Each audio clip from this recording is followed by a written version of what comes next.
সম্প্রতি কোমায় থাকার গুঞ্জন শোনা যাচ্ছিল ইরানের সর্বোচ্চ নেতা আয়াতুল্লাহ আলী খামেনির নামে। তবে সব জল্পনা উড়িয়ে প্রকাশ্যে এলেন খামেনি। রবিবার লেবাননে নিযুক্ত ইরানের রাষ্ট্রদূতের সঙ্গে সাক্ষাৎকারকালে একটি ছবিও ছড়িয়ে পড়ে সামাজিক মাধ্যমে। এর একটি ছবি নিজের ভেরিফাইড অ্যাকাউন্টে পোস্ট করেছেন খামেনি নিজ।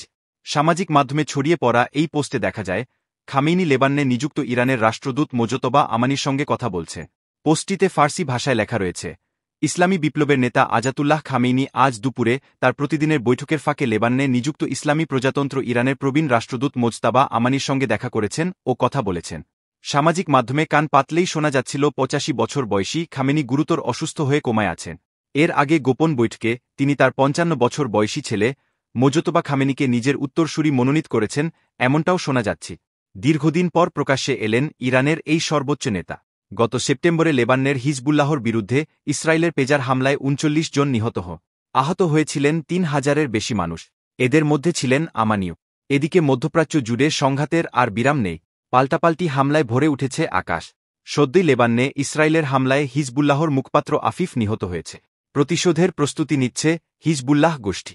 এমতাবস্থায় দ্বন্দ্ব আরও গভীর হতে পারে বলে মনে করছে বিশ্লেষকেরা।